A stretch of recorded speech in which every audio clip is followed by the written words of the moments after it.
Eu sou Alex, o irmão mais velho, e o que vou contar é o breve resumo de como a estrutura da minha família, aos poucos, se desmoronou. Toda essa trama converge para a vida de minha irmã, Clara, e a forma como ela era sistematicamente desconsiderada. Por muitos anos, fui o único a estender a mão, tentando proteger Clara do favoritismo cego que envolvia nosso irmão.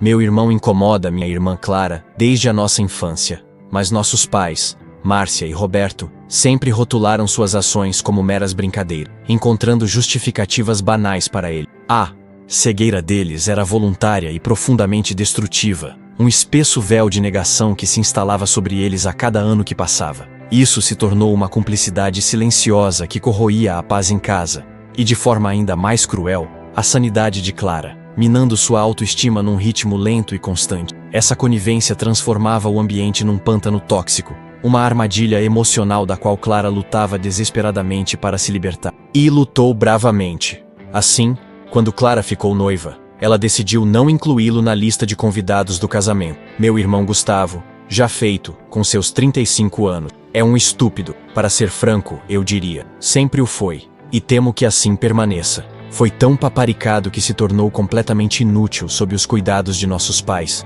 Essa superproteção doentia o transformou num ser indolente, cheio de presunção, e um complexo de superioridade intragável. Ele circulava pela casa com a altivez de um monarca que jamais precisou sujar as mãos por seu suposto rei. Quando mais jovem, demonstrou alguma aptidão no futebol americano, o que levou Márcia e Roberto a nutrir a ilusão de que ele seria uma celebridade. Lembro-me do brilho intenso nos olhos deles quando o treinador da escola o aclamou como fenômeno, um título que Gustavo usou como escudo e como arma daquele dia. Eles viviam esse sonho coração, esbanjando fortunas em equipamentos de marca e viagens para torneios.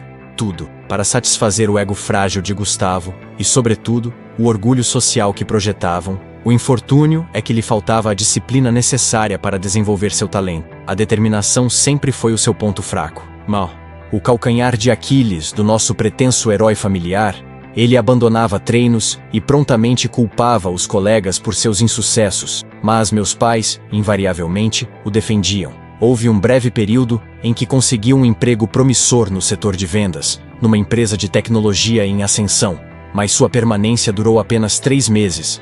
Ele alegou que o chefe não o valorizava, não compreendia seu potencial incomum. Meus pais, claro, endossaram a versão de imediato e cobriram todas as dívidas que ele acumulou durante essa fase de reajuste.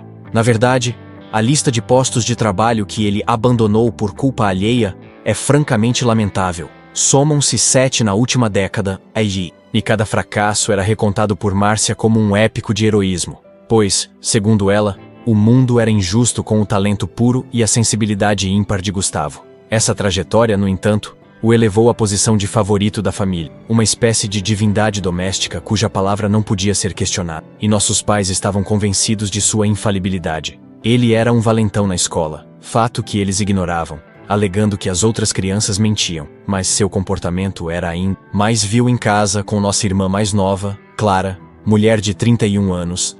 Ele a submetia a brincadeiras contínuas, o que essencialmente significava que ele arquitetava incessantemente formas de humilhá-la, incluindo levantar seu vestido na frente de toda a família durante um casamento, quando ela tinha 15 anos. Neste casamento em particular, ele rasgou uma porção do vestido dela sob o pretexto de um tropeço grosseiro, e quando ela se refugiou no banheiro em prantos, Márcia lhe disse que estava arruinando a celebração e que deveria aprender a sorrir das piadas do irmão, pois ele apenas buscava ser espirituoso e sociável. Lembro-me de encontrar Clara encolhida no chão frio do lavabo, tentando remendar o tecido danificado com um alfinete de segurança enferrujado, enquanto o som alegre da festa vazava pela porta. Eu a abracei e fiz uma promessa silenciosa, sentindo o aroma de pó de arroz misturado a lágrima, de que um dia eu lhe daria um porto seguro, custasse o que custasse. Esta lembrança de Clara em lágrimas é a imagem que me persegue e me impulsiona. Nossos pais alegavam que era o trivial atrito entre irmãos, mas o restante da família, inclusive o vovô Arthur, estava consternado com a conduta dele. Na época, senti-me totalmente ineficaz, como uma estátua que assiste ao incêndio. Esforcei-me para protegê-la, e isso surtiu algum efeito, mas ao ingressar na universidade, minhas possibilidades se reduziram drasticamente, visto que nossos pais simplesmente se fechavam a qualquer voz exterior. A separação física transformou-se numa barreira dolorosa, mas eu ligava para ela todas as noites, atuando como um terapeuta de emergência particular. Eu ouvia as crônicas diárias de humilhação e a encorajava a manter o foco em seus estudos. Carregava a culpa por ter escapado primeiro e a ter deixado à mercê daquele ambiente deletério. O telefone era nosso único elo de sanidade dentro daquela dinâmica familiar patológica. A situação atingiu um ponto de inflexão tão grave que, aos 18 anos, Clara abandonou seu plano de ingressar na Universidade de Boston, uma instituição tradicional e renomada no norte do país, aquela cidade histórica e academicamente sedutora que prometia ser o destino perfeito, a visão de futuro que ela acalentava desde a adolescência e, em vez disso, mudou-se para Nova York para estudar em uma prestigiada universidade local. Isso causou um choque generalizado, pois ela falava da Universidade de Boston com fervor desde o início do ensino médio. Aos 11 anos, o rompimento decisivo ocorreu na véspera do Natal daquele ano. Gustavo, notoriamente embriagado e propenso ao abuso verbal, proferiu um discurso cruel sobre como Clara era demasiadamente quadrada para Boston, vaticinando que ela se tornaria apenas uma rata de biblioteca, uma solteirona amarga e desinteressante, contrastando com o seu próprio espírito livre e triunfante. Márcia e Roberto riram, permitindo que o veneno da humilhação se escoasse por toda a sala de jantar. Naquela noite, Clara me ligou e confessou com a voz embargada e um tom de decisão irrevogável que percebera que a proximidade de Boston significaria que ela jamais estaria verdadeiramente livre daquele veneno e do controle sutil exercido por ele. Ela ansiava por um oceano de distância. E Nova York, com seu pandemônio, sua energia e seu anonimato impessoal, ofereceu-lhe exatamente isso, uma libertação total. Quando indaguei o porquê, ela explicou que a universidade era muito próxima de casa, e isso a compeliria a retornar com frequência para compromissos vazios e degradantes. Mas se partisse para Nova York, para o ventre anônimo daquela metrópole barulhenta e fria que, paradoxalmente, a acolhia, só seria obrigada a voltar para casa no Natal. Aquilo partiu meu coração em estilhaços. Nesse instante, compreendi a profundidade do seu sofrimento, trocando a tradição familiar e o sonho de infância pela inestimável liberdade da distância. Contudo, fiz questão de acompanhá-la a Nova York para auxiliá-la na mudança. Aluguei uma van apertada e dedicamos 3 dias montando seu novo apartamento, comendo pizza barata e compartilhando risadas cúmplices, forjando um pequeno refúgio de sanidade em meio ao drama, já que nossos pais se recusaram sequer a abordar o assunto, taxando sua escolha como o caminho errado e a atitude de uma ingrata. Após a mudança, ela cumpriu à risca o prometido. Retornava para casa apenas no Natal, o mínimo indispensável. E quando me casei, essa ausência causou grande ressentimento em nossos pais, que a acusavam de abandonar a família. Em meu próprio casamento, Márcia passou a celebração lamentando a falta de envolvimento de Clara no planejamento e nos preparativos, agindo como se fosse falha dela, e não o resultado palpável da toxicidade que eles haviam fomentado por anos. Lembro-me dela, reclamando para minha sogra que Clara, a filha acadêmica, deveria ter solicitado férias do trabalho para auxiliar na escolha dos arranjos de mesa, ignorando o fato de que Clara já desfrutava de uma vida adulta independente e de uma carreira de sucesso, conquistadas longe da influência deles. Eu me mantive calado e permiti que eles desabafassem ocasionalmente, pois não desejava confrontos, mas cada palavra ácida deles era um prego cravado no caixão da nossa relação familiar. Ao concluir a faculdade, Márcia e Roberto esperavam seu retorno à cidade natal, mas ela não retornou. Conseguiu um emprego promissor no sul do país, na crescente cidade de Atlanta, e lá estabeleceu sua residência. Clara finalmente encontrou paz e oportunidades naquela cidade ensolarada e moderna, que parecia valorizar o esforço e a meritocracia, e não o sobrenome ou o drama familiar crônico. Eu fui o único da família a comparecer à sua formatura em Nova York, e foi um dia de imenso orgulho para mim. Ela me confidenciou, com lágrimas nos olhos, que o primeiro aumento que recebeu em Atlanta valeu mais do que todas as promessas vazias, todas as palavras bonitas e todas as expectativas não cumpridas que já ouviu em Boston. Somos de uma região ao norte, o que explica o contraste cultural. Há 6 anos, Clara conheceu um rapaz notável, Pedro, homem de 30 anos.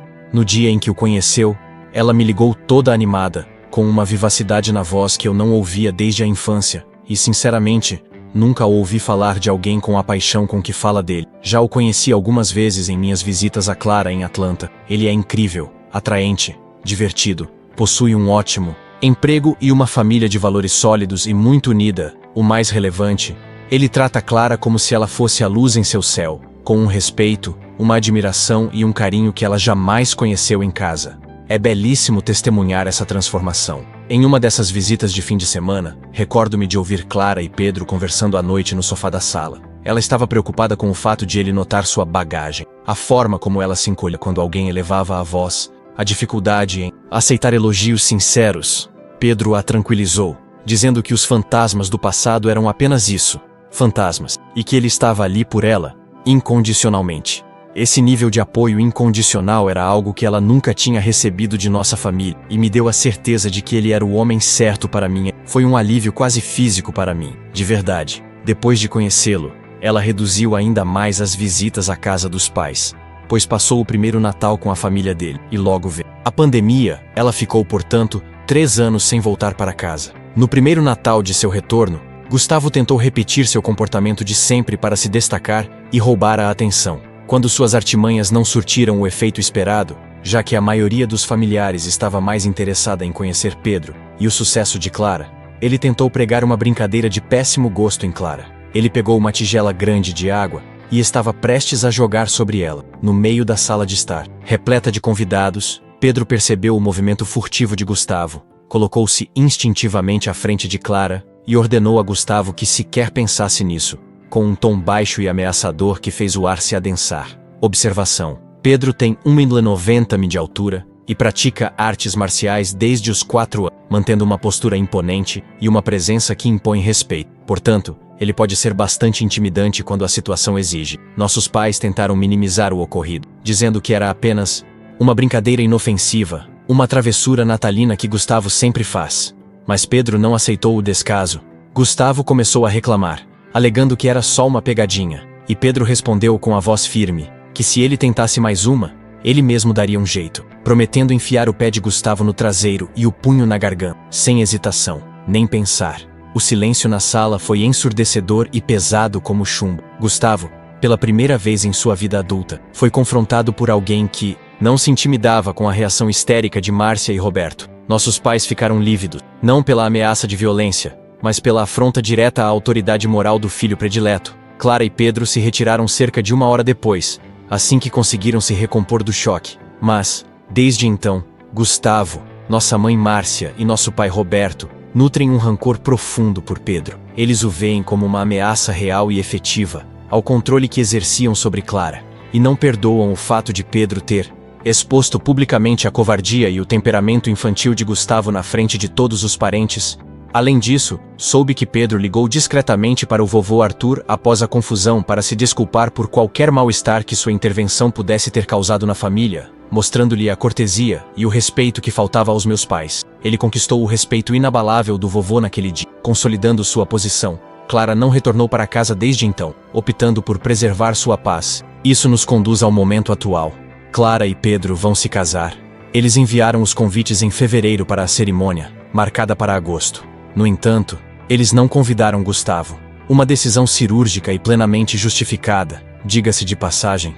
Nossa mãe Márcia e nosso pai Roberto ficaram notoriamente irritados com isso, e protagonizaram uma discussão acalorada com Clara, repleta de gritos e chantagem emocional. Eles ameaçaram não comparecer ao casamento, e Clara simplesmente respondeu que não haveria problema. Ela pediria ao vovô Arthur para levá-la ao altar. Essa resposta tranquila e resoluta, um sinal de sua total emancipação emocional, foi o golpe final para eles, provando que não detinham mais qualquer influência sobre a vida da filha. No sábado, eu, Alex, fui à casa de meus pais com meus filhos, Laura e Lucas.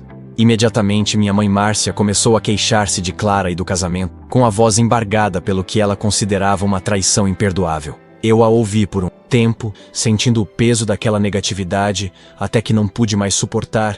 Perguntei a ela o que exatamente esperava. Ela e papai Roberto permitiram que Gustavo fosse o filho predileto e escapasse de todas as consequências. Por causa disso, ele não consegue manter um relacionamento, pois presume que todos devem servir. Ele não consegue manter um emprego porque julga que qualquer trabalho está abaixo de sua dignidade e ainda reside em casa sem qualquer perspectiva de futuro. Ele é um parasita social, um adulto dependente e ressentido. Esse homem infantil é um agressor, em cuja presença não confio meus filhos sem vigilância. E eu deixei isso perfeitamente claro. Ele atormentou Clara durante a maior parte da adolescência, e sua única alternativa viável foi fugir para Nova York, depois, para Atlanta, a mais de 640 quilômetros de distância, e jamais retornar ao lar parental.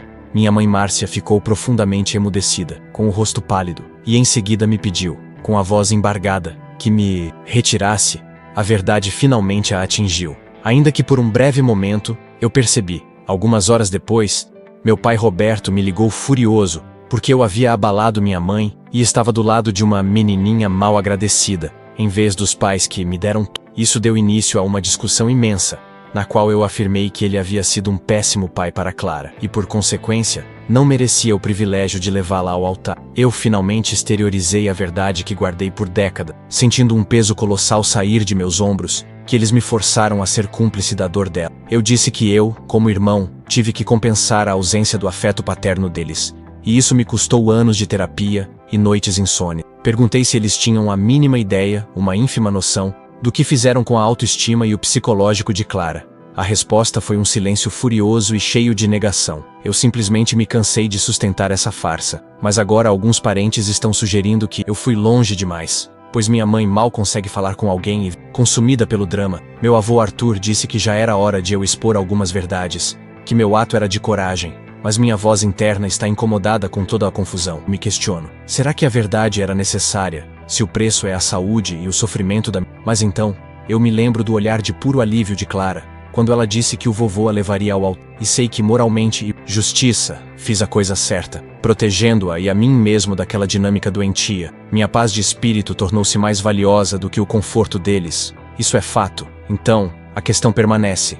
Agi com excesso de dureza ao dizer aos meus pais que eles falharam como pais e que merecem ser excluídos do casamento da minha irmã. Olá a todos. Esta publicação teve uma repercussão muito maior do que eu havia imaginado, o que apenas confirma que essa situação é mais comum do que parece. Recebi comentários demais para responder a todos individualmente, mas me esforcei para ler cada um que pedia uma atualização. Então, aqui está. A continuação. Algumas questões foram levantadas repetidamente, e vou abordá-las primeiro. As brincadeiras, que na realidade eram formas disfarçadas de agressão, só se intensificaram depois que fui para a universidade. Quando éramos crianças, Gustavo proferia algumas ofensas a Clara, e eu prontamente retrucava, defendendo-a, mas a situação não escalou muito até eu sair de casa. Assim, havia pouco que eu pudesse fazer para evitar o pior. Eu conversei com nossos pais por telefone, implorei para que agissem, mas eles se mostravam inúteis e cegos. Eles estavam decididos a ver apenas o que lhes era conveniente. A segunda questão era sobre meus filhos. Eu raramente os levava à casa dos meus pais, porque eles próprios não gostavam de... Diziam que era entediante, e não apreciavam a presença de Gustavo, que os assustava. No entanto, após tantos comentários sobre o assunto, sentei com eles e perguntei novamente à minha filha Laura. Ela me disse que era realmente apenas o fato de achar o lugar sem graça, e que Gustavo é um sujeito esquisito, meu Lucas. Contudo, revelou que não gosta de ficar perto de meu pai Roberto, porque ele insiste em forçá-lo a jogar futebol. Eu já havia ouvido esses comentários de meu pai, e pedi a ele que cessasse, mas ele ainda fazia observações de tempos em tempos, sempre comparando Lucas a Gustavo. Eu não tinha ideia de que isso estava incomodando meu filho a tal ponto, o que me deixou surpreso e profundamente frustrado com a falta de respeito de meu pai. Meu filho, Lucas não tem apreço por esportes, seja assistindo ou praticando. Ele se assemelha muito ao pai da minha esposa Sofia nesse sentido, intelectual e calmo. Ele é um fã fervoroso de Pokémon, joga online e participa toda quinta-feira à noite de um torneio na loja de cartas local, com seus amigos. Portanto, o futebol está completamente fora de cogitação para ele. O fato de meu pai tentar forçar isso é uma repetição exata do padrão de controle e de expectativas frustradas que levou Clara à fuga. E eu, como pai, não vou permitir que isso aconteça com Lucas. Naquele momento, eu quebrei o ciclo de abuso e controle, definitivamente. A terceira questão era sobre a segurança no casamento. Conversei com Clara e Pedro sobre o risco de Gustavo aparecer. Pedro me assegurou que 2 dos padrinhos são policiais cientes da situação e da possibilidade de confusão. Então isso não será um problema. Eles planejam ter uma conversa séria e detalhada com a equipe de segurança do local para garantir que, se meus pais ou Gustavo tentarem causar qualquer tumulto no dia, eles serão removidos imediatamente e sem hesitação, antes que possam estragar a festa. Por fim, Muitos comentaram sobre o fato de Gustavo ser o filho preferido. Para detalhar um pouco mais, ele não era exatamente o queridinho, até que seu talento no futebol americano veio à tona, por volta dos 12 anos. A partir daí, passou a ser tratado como alguém especial e intocável. Creio que nossos pais viam Gustavo como uma forma de se sentirem importantes dentro do círculo familiar, por terem um filho tão talentoso, vivendo a vida de glória social que eles próprios nunca alcançaram. Essa projeção o destruiu, de certa forma. Enfim, hoje eu, Alex, tomei a decisão de me sentar com meus pais e comunicar que preciso de um tempo afastado.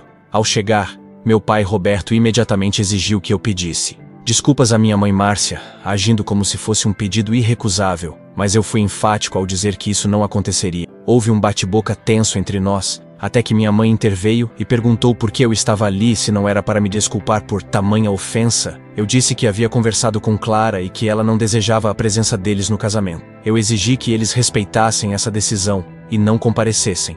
Eles não gostaram, mas disseram com rancor evidente que não iriam onde não eram bem-vindos. Em seguida, informei que queria um período de distanciamento até o casamento, pois não conseguia mais conviver com eles e fingir que estava tudo bem. Acreditei que o afastamento seria benéfico para todos nós, especialmente para mim, que ansiava por respirar e ter paz. A decisão, embora difícil, me proporcionou uma calma que eu não experimentava há anos. Pela primeira vez, eu estava priorizando minha sanidade e a de minha família imediata, rompendo o ciclo de submissão aos dramas emocionais dele. Minha mãe Márcia não aceitou a decisão e começou a falar sobre o desejo de ver meus filhos Laura e Lucas, usando-os como moeda de troca. Eu revelei a verdade nua e crua. Meus filhos detestavam ir à casa dele, e expliquei ao meu pai Roberto exatamente por que meu filho Lucas não queria estar perto dele. Ele ficou magoado e defendeu que o futebol seria positivo para ele, uma experiência de vida, para fazê-lo um homem de verdade. Eu o interrompi de imediato e disse que não vou obrigar meu filho a fazer algo que ele não quer, muito menos algo que sei que ele vai detestar. Deixei bem claro que essa era uma linha que ele não podia cruzar sob nenhuma circunstância. Minha prioridade é minha família imediata, e isso implica proteger Lucas da mesma pressão e do mesmo tipo de controle que Clara sofreu. Olhei-o nos olhos e disse: você transformou um esporte em uma arma de frustração contra Clara e contra si mesmo. Você não fará o mesmo com meu filho, ou perderá o contato com ele. Também avisei que se eu o ouvisse tocar nesse assunto perto do filho Lucas novamente, ele não veria mais meu filho. A partir de agora, eles só verão meus filhos em eventos familiares e supervisionados. Espero que isso não se torne um problema. Depois, indaguei: qual era o plano de longo prazo deles em relação a Gustavo, o eterno favorito? Eles pretendem continuar assim até os 90 anos, com minha mãe preparando todas as suas refeições, pagando suas contas e aceitando seu temperamento. Márcia respondeu com a voz estrangulada, cheia de negação e lágrimas: Gustavo é um homem adulto. Ele vai se virar quando chegar a hora. Ele é nosso filho. Meu pai, Roberto, apenas balançou a cabeça em sinal de raiva, evitando o confronto com a realidade. O que acontecerá?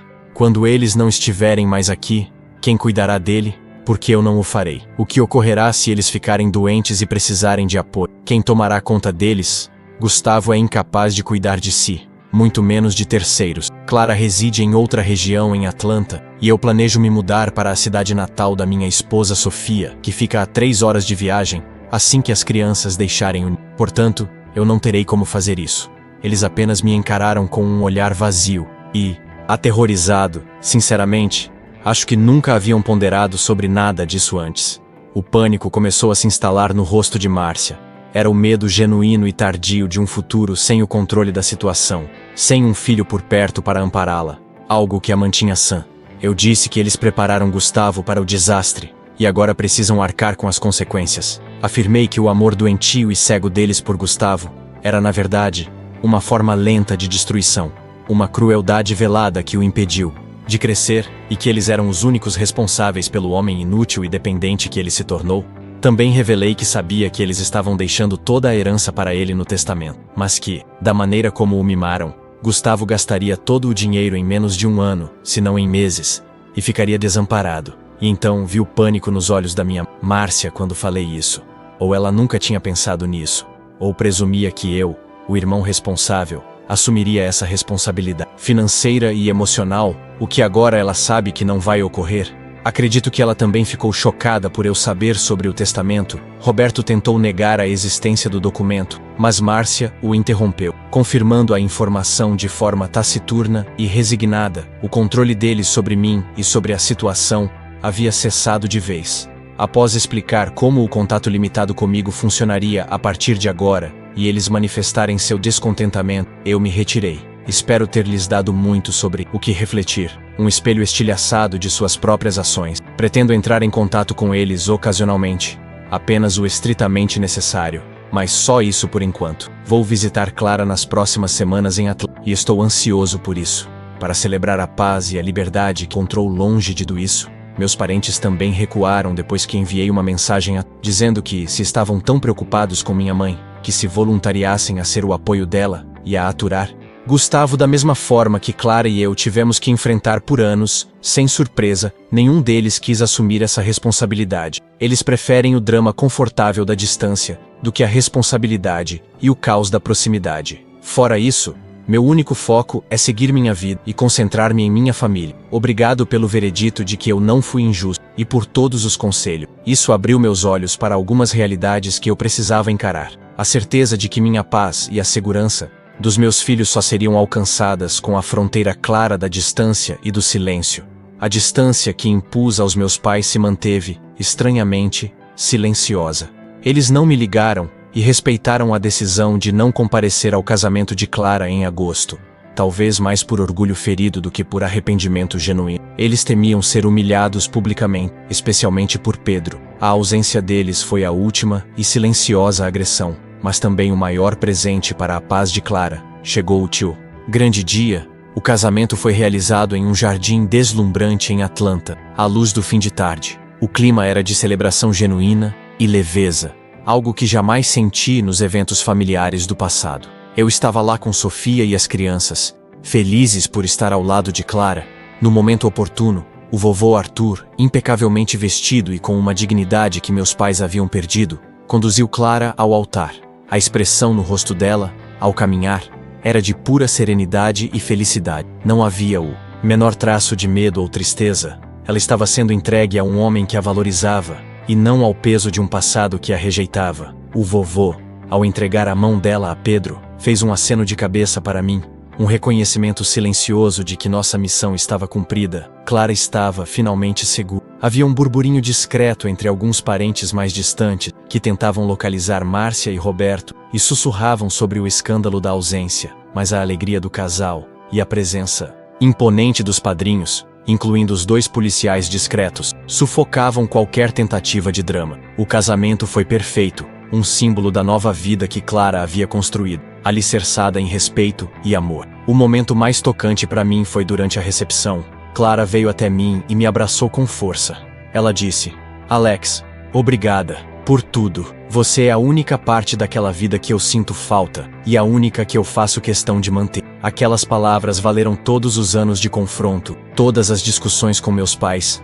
Elas eram a validação de que eu tinha agido corretamente. Eu sentia a alegria dela como um calor em meu peito, a recompensa por anos de silêncio e sacrifício. 2 meses se passaram desde o casamento. Eu, Alex, estava em casa quando meu celular tocou. Era meu pai, Roberto, e ele parecia diferente. A voz estava fraca, não mais furiosa. Ele me pediu, implorou, para ir à casa deles imediatamente. Não deu detalhes. Apenas disse que era sobre Gustavo, minha esposa. Sofia me aconselhou a não ir sozinho, mas eu precisava saber o que havia acontecido. Quando cheguei, o cenário era de caos controlado. A casa estava desorganizada, e Gustavo estava sentado no sofá, paralisado e com os olhos vazios. Meu pai me explicou que Gustavo tinha sofrido um colapso nervoso. A gota d'água foi a ausência de todos no casamento, e o fato de que, em uma de suas tentativas frustradas de conseguir um emprego por meios inadequados, ele foi humilhado e rejeitado novamente. Realmente o quebrou, no entanto, foi o fato de o vovô Arthur, poucos dias após o casamento, ter atualizado seu testamento, deixando toda a sua parte para Clara, e não para Gustavo, como era esperado.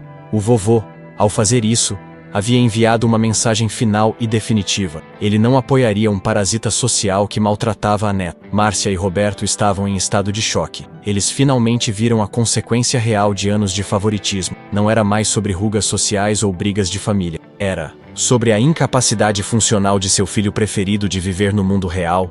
Eles precisavam de ajuda e, desesperadamente, não tinham a quem recorrer, já que a maioria dos parentes se afastou, seguindo a minha. Eles me perguntaram o que deveriam fazer. Olhei para Gustavo, depois para os meus pais, e senti uma calma fria. Repeti as minhas palavras de meses atrás, mas com mais peso. Vocês prepararam o Gustavo para este desastre, e eu disse a vocês que eu não cuidaria dele. Expliquei que a única solução era a terapia intensiva e, possivelmente, uma internação temporária, pois ele representava um risco para si mesmo. Deixei claro que minhas responsabilidades eram para com Clara e meus próprios filhos, e não com a criação fracassada dele. Aquele era o momento da verdade, doloroso, mas estritamente necessário. Entrei em contato com um especialista em saúde mental, mas fui categórico. A responsabilidade pelo cuidado e pelo custo era integralmente deles. Pela primeira vez, eles tiveram que encarar o fato de que a solução exigiria sacrifício, esforço e dinheiro, e não apenas palavras de negação. 4 anos se passaram desde o casamento de Clara e o colapso de Gustavo. Clara e Pedro continuam em Atlanta e estão prosperando. Eles tiveram gêmeo, um menino e uma menina. E Clara me ligou, emocionada, dizendo que iriam para um retiro de fim de semana de casal e que precisavam de um padrinho para cuidar das crianças. Ela perguntou se eu poderia ir a Atlanta. Eu e Sophie fomos, é claro. Nossos filhos, Laura e Lucas, adoram os primos. Lucas, agora um adolescente seguro de si, é um mestre em jogos de cartas. Ele nunca precisou sequer tocar em uma bola de futebol, e isso me enche de orgulho. Eu e Sofia fizemos a mudança que planejamos. Moramos agora a 3 horas de carro da cidade natal, na cidade dela. Um lugar onde meus pais não têm raízes nem controle. Minha relação com Márcia e Roberto é estritamente formal e limitada. Eles veem meus filhos de 3 a 4 vezes por ano, sempre em locais neutros, sob minha supervisão atenta, ou na casa da minha sogra, que não tolera dramas. É o preço de manter a paz, e eu o pago de bom grado. Eles investiram uma fortuna em terapia e tratamento para Gustavo. Ele melhorou, estabilizou-se, mas continua residindo com eles. Não tem emprego e não demonstra ambição. A única mudança real é que ele está mais quieto, submisso e amargo, sem a energia para o assédio. Ele se tornou o que sempre foi, um homem dependente. Mas, agora sem a glória do favorito, ele é a sombra de um sonho que jamais se concretizou. No ano passado, vovô Arthur faleceu pacificamente. Seu testamento foi executado sem surpresas. Todo o seu patrimônio foi para Clara, que utilizou o dinheiro para abrir uma fundação de apoio a mulheres que sofreram abuso doméstico e emocional, nomeando-a em homenagem à sua avó, a mãe do vovô, que também sofreu muito. Gustavo não recebeu um centavo, o que causou o último e final surto de raiva de Márcia e Roberto. Eles tentaram contestar legalmente, mas falharam, pois o vovô Arthur, sagaz como sempre, deixou claro em seu testamento que o dinheiro era para sua neta, que construiu uma vida de mérito e superou a crueldade. O ato do vovô foi o último e mais poderoso ato de amor e justiça para Clara,